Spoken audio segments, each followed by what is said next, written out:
He's the horror hunter from down under. He will go in search every week of the best and worst in horror movies throughout the month of October. His mission? Don't come back until he's found some of the best and worst putrid piles of horror goodness you could ever imagine.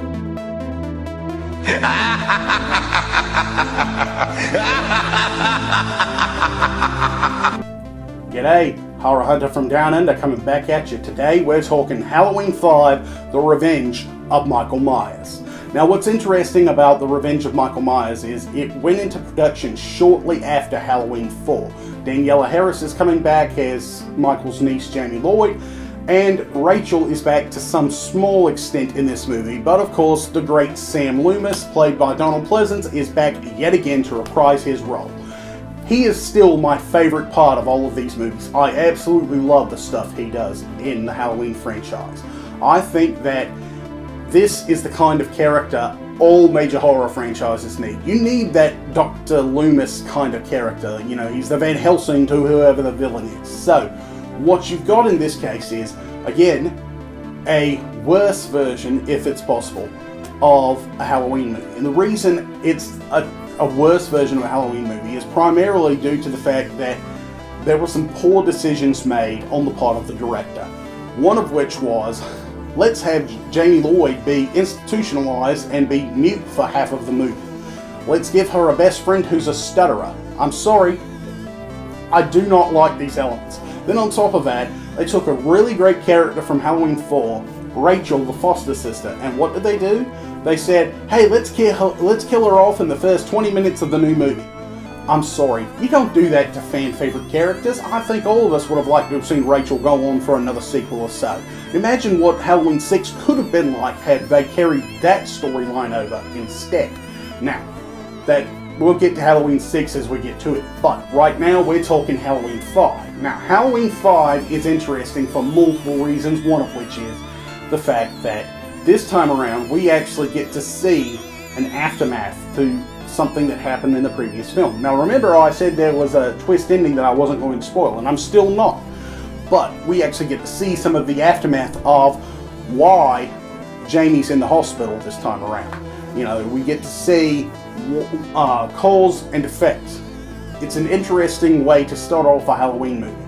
Now, I love this movie for multiple reasons, but one of which was they upped the TNA factor in this one. Now, that's not to say I'm all about TNA in movies, but it's interesting when they can do it on, when they go from one way of doing it in one movie to another way of doing it in another movie. For example, Halloween 2 and 4, I would say, you know, they've got the TNA in it, but they're not like overblown.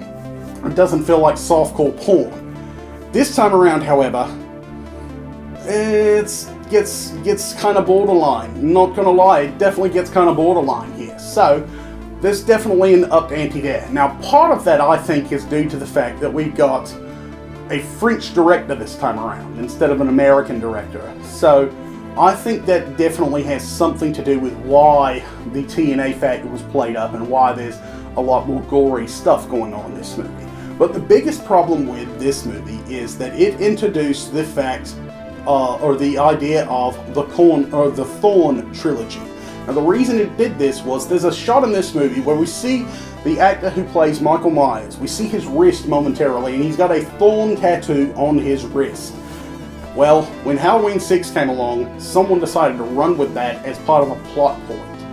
And I just don't know that that was the best decision they could have made.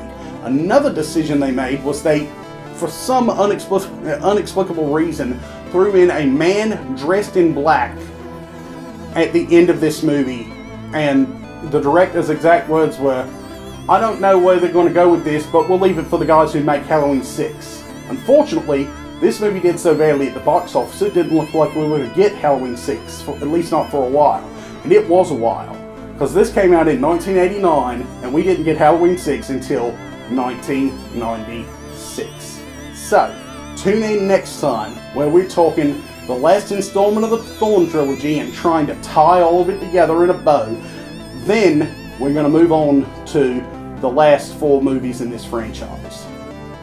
So, I've been your host, the Horror Hunter. I'll see you guys next time. Don't forget to click that bell icons so you can be notified every time 31 Days of Horror has a new video uploaded. Don't forget to hit that like and subscribe button, and I'll see you guys later.